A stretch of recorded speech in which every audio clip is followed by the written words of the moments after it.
This is Buddy Gilbert, who was born in Mobile, Alabama on March 12, 1927.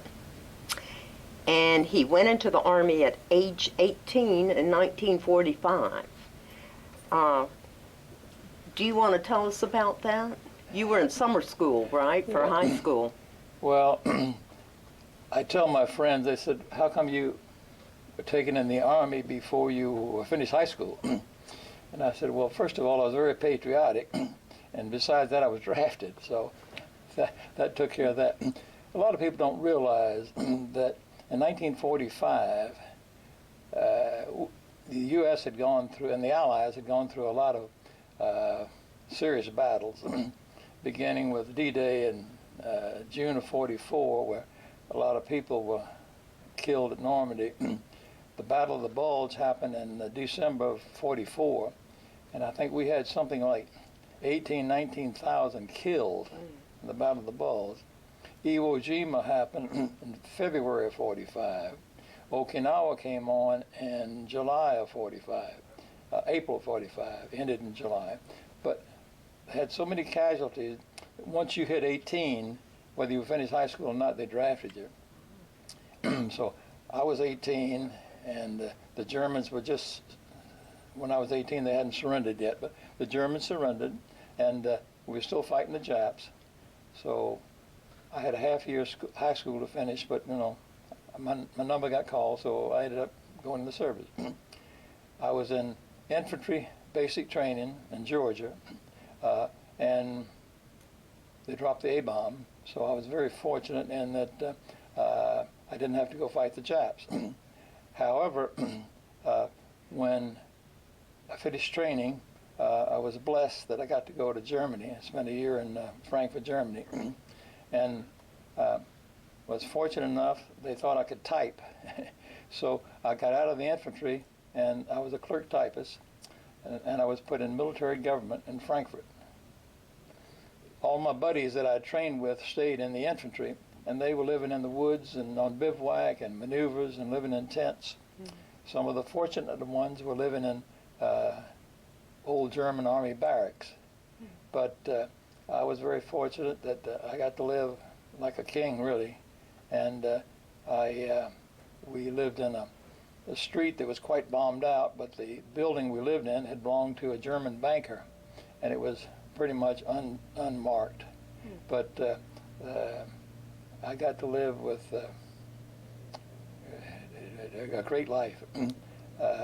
We had European waitresses, we had French, English, Dutch, Yugoslav, some German waitresses, and we had white tablecloths. So I was really blessed, and I wish that I'd been older and more mature and would have better recall of what was happening with military government. As the war was ending, there was, needless to say, there was total chaos, destruction, famine, whatever. As the German cities were captured, military government went in each of these towns and villages to establish some sort of civilian government, but they wanted to be sure that they tried to get away from as much Nazi influence as they could, even though it was next to impossible. But a General Clay was he was like the Chancellor of Germany, American general, because he ran the whole program with military government. Military government oversaw the setups for the German fire station, the German police station, the German government. With the total chaos, you can just imagine that people bombed out of their homes, living on the street. Little babies had no formula. Pregnant women had no help. So military government and the generosity and goodness of the United States set up programs to alleviate a lot of this pain. The Russians, needless to say, and very understandably, hated the Germans. They wanted to keep them, put them on farms, and never let them have big jobs, have big government anymore. The United States and England had better ideas about the war was over, and we needed to get back to helping Germany be a democratic society. So it was mainly England and Britain and the United States. It mainly Britain and the United States. And even England had been not occupied, but totally bombed, and a lot of destruction, and lost a lot of people. So the United States, we were blessed that our cities were not bombed, and we had the financial wherewithal. Shortly after, a couple of years after the war was over, the Marshall Plan started, and a lot of help went to the European people. But in Germany, it was interesting to see. But I was an 18-year-old kid and didn't have a whole lot to do with it. But they needed people who spoke foreign languages, certainly German, in military government. As it turned out, we had 3 people in the Frankfurt military government that were born right there in Frankfurt. They were born in Frankfurt. We had a couple born in Berlin, a couple born in other places in Germany. As Hitler came to power, they got out of Germany and came to the United States. So they got to the United States maybe in the late 30s, and they were young fellas, and so they all knew several languages. So when I got to military government, not only was I the youngest guy there, I was the only person, enlisted man or officer who had not been in combat over there. Wow. I was just fortunate that I got where I did. Weren't you glad you could type? Well, that's another story. I was not a very good typist. The first day they gave me something to type, and not only was I slow, but I made a lot of errors. So this Sergeant Hirschman, who happened to be born in Frankfurt, he took a liking to me. He never said a word about my mistakes, but for the rest of the year, I never typed another thing. I got to go pick up the mail and do things like that, stop by the PX and see the Red Cross girls and things like that. But everybody, I would say about a third of the people in military government spoke at least German, but many of them were multilinguals. But it was an interesting experience, and I spent a year there, and then came back to the States. Okay. Did you meet any German people when you were there? Yes, I did. We had some German people that worked for military government. They worked as clerks, and they all were in need of everything, from a bar of soap to dehydrated soup or whatever, coffee, cigarettes. But we gave out rations a lot to the German kids. I did get invited to a couple times to German home. I remember distinctly the graciousness of the people, but they had so little, and they had this very tough, coarse, brown bread that in the Army we referred to it as PW bread, prisoner of war bread. But I ate it like I enjoyed it. But they did what they could, yeah. So, and we had 2 girls that had lived in Milwaukee. They were born in Germany. They went to Wisconsin. They lived in Milwaukee, and then they went back to Germany in the late 30s. Their families did. So they were stuck over there. But they were half American anyway. They spoke beautiful English. And I visited with their families. Yes, I did. Oh, neat. Now, you were there when the Nuremberg trials were going on, Yes, I was. Did you, I regret. were you aware of that at all? Oh, absolutely, absolutely. I've always been a history buff, particularly of World War II era. But I regret till this day that I didn't get to go to Nuremberg to the trial. two or three of the older guys that were in military government. They did go to the trials, and several of the officers went. But I followed it. I followed it on the radio and in the Stars and Stripes newspaper, though. But it was really something to behold. Yeah. I bet. Yeah. What was it like for you when you were getting trained to go abroad, when you were going through boot camp? Well, it wasn't fun. The physical part was I hesitate to tell this, but I tried to play basketball in high school, and I was tall, but I was skinny. I was 5'11", and a half, and I weighed 122 pounds when I got drafted. But anyway, my dad says that he thinks that they wanted to use me as a secret weapon. He said if I attacked a machine gun that sideways, the Japs couldn't see me coming. So, but the training was, the physical part of the training was nothing. And we went on these long hikes and full field packs, and we camped out in the woods for 2 weeks on maneuvers, and the training was 17, 18 weeks of training. But it was interesting, and my dad said it did me good, So. In what way? What is that? How did it do you good? He said I was no longer depending on my mother to make my bed and to do the little details. So we did have to make our beds, but the thing I probably disliked the most was the chicken way they did things.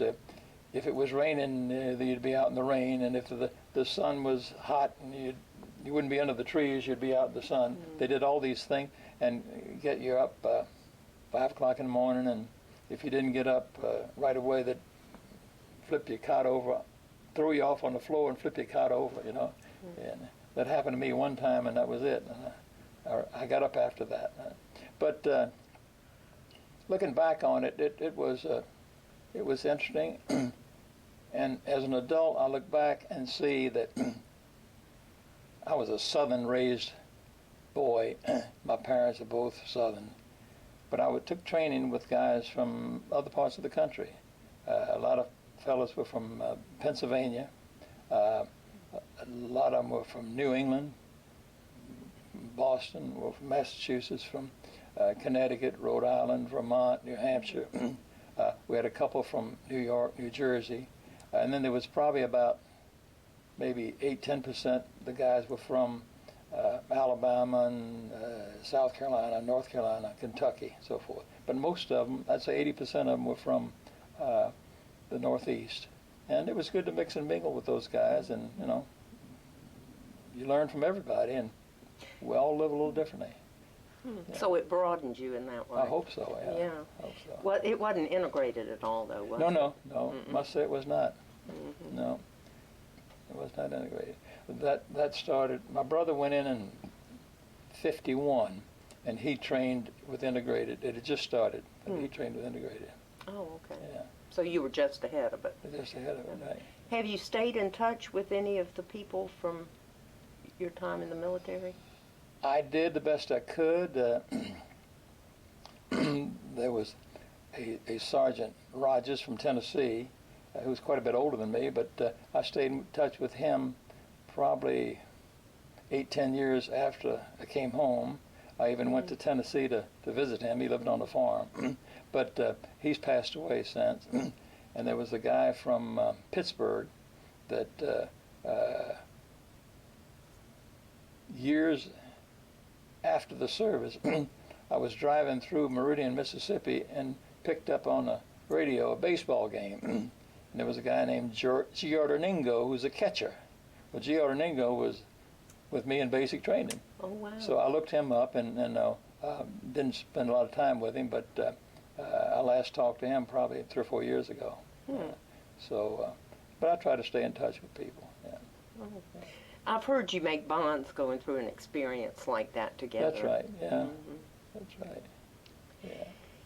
What were your thoughts about the military when you were in it? When I was in it, I'm not a military type person, but when World War II came along, we certainly had to be there. And we, I guess, did the best we could until 41 when Pearl Harbor was attacked, and we had no choice then.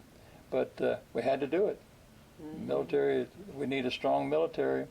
I think we get in too many wars. Mm-hmm. Why we have to be in so many wars, I don't understand. Mm-hmm. But World War II, World War I was certainly a must. And we haven't won a war since World War II, you know. So mm-hmm. something's amiss. Mm-hmm. We've had so many people killed, and I just don't know what's the answer. But when you look at a country like Switzerland, a small, peaceful country that they're well educated, they're smart people. They do have a military, but they haven't been in a war in 100 years or so. And I keep thinking that if the United States were not so powerful and so big, we'd find some way to be like Switzerland and not get involved in so many wars. I always think about, I was not a military type person. I was never a fighter. I've had 3 fights in my life, all in grammar school. My record was 2 losses and a tie. So I said to myself, when I was in the 6th grade, 7th grade, I said, you know, I'm not a fighter. I'm not doing too good. I got to find a better way to get along with people. So ever since then, I've tried to be a diplomat and get along with people. But I did have 3 fights, and I didn't do too good. So, and I think maybe I only got in the fights because other guys were fighting, you know, to show their manhood and stuff. And I probably thought, well, you know, they think I'm a coward, you know, so I stepped up to one guy who was a little bigger than me, and he taught me a lesson. So being in the military is not something you took naturally to? No, not at all. Mm-hmm. Not at all. Not a bit. What would you tell somebody about the war, if you had you wanted to tell about World War II? Oh, and how you remember it? Not having been in combat, and I have some close buddies that were in combat, and you know, it was no fun, and you go through your training, and the United States always has a lot of weapons. We have big planes, fast planes, we have big tanks, and we have all kind of, no matter what war it is, we always have big, and the kids come through the training thinking, boy, we can really whip up on those guys. And then they get over there and find out those guys fight back too, you know. So I don't know. I'm not as far as what happened in the big war. I would just say that it had to be done. Thank God we won it, and I'm a big advocate of Truman dropping the A-bomb. He probably saved my life. You know? Mm-hmm. And the people who say we should not have done it, they should have told the Japs, don't bomb Pearl Harbor, you know. So, you know, sometimes that's what it turns out. So. Can you think of any alternative to war? Good question.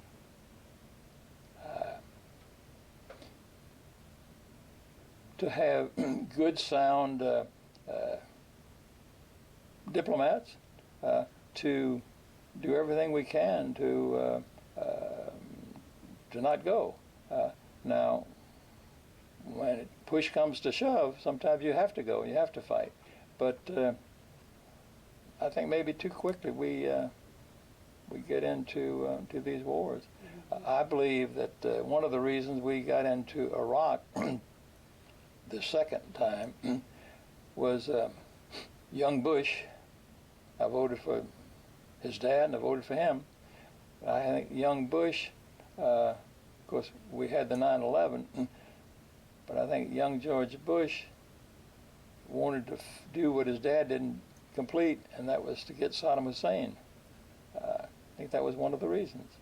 And if you stop and think about 9/11, as far as I know, none of them trained in Iraq. You They trained in Afghanistan, and so maybe we started in the wrong place. And after the war, what'd you do? Well, I came home, I went back to high school. I was 19, went back to high school, and I went to McGill in Mobile, and I finished high school. I was not a very good student. I'm dyslexic in a huge way. I spent an extra year at every school I ever went to. But because I had the GI Bill, and also because I wanted to play basketball, I went to Spring Hill, and I squeezed 4 years into 6 and finished Spring Hill. But I did finish at Spring Hill. And then what'd you do after that? I wanted to, I had to do most things by process of elimination. My dad wasn't rich, and he didn't have his own company and so forth, so I had to do something else. But I hated office work. I hate sitting at a desk. I'm not good at keeping records. I didn't have a lot of direct talent to do some other things. I was not an engineer or a doctor. So through need, while I was in college, my GI Bill expired, and I started knocking on doors, selling the Fuller Brush Company. I don't know if you all, anyway, I sold Fuller Brushes for 2.5 years, knocking on doors. That was a tough job. After that, I worked in a clothing store for a year, my last year in college. So I thought, I kind of like sales, but I don't like the confinement of a department store. So I was a year with McKesson and Robbins in Mobile, and then I went with CPC International, and I was with them 25 years. When I hit 50, they had a big layoff, so I got laid off at age 50, and then I went into real estate. When one thing too about the war, when you came back home, how was it when you first came back? You said you went back to high school, but how was it being back with your friends and your family? Well, naturally, it was fun. It was a relief that I'd been so blessed in not having to fight in the war, and I was very fortunate to go to Europe instead of going to Japan or Korea after the war. And I just felt very fortunate, very blessed, and it was good to get with my buddies and swap war stories. And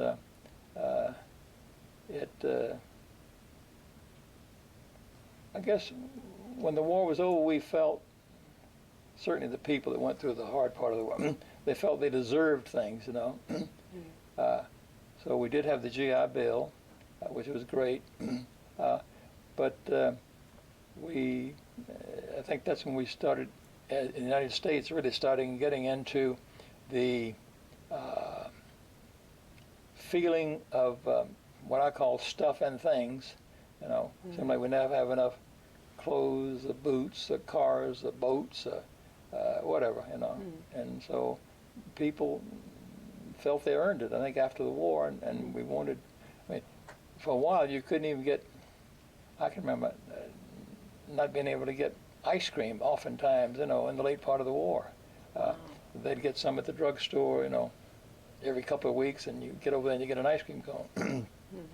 As I recall, the year 1946 was the highest per capita consumption of ice cream in the United States. Because after the war, everybody wanted it, and it was available, so it was a big treat. That's real interesting. So you didn't see the United States as so materialistic before the war? Oh, no. Oh, Lord, no. The Depression, my goodness. No. Yeah. No. Oh, yeah. No. But after the war, things started to change, and generation after generation, we see why we have so much credit card debt and everything now, because people buy stuff they don't need and can't afford. Yeah. During the Depression, if you didn't have the money, you found a way not to get it. You couldn't get it.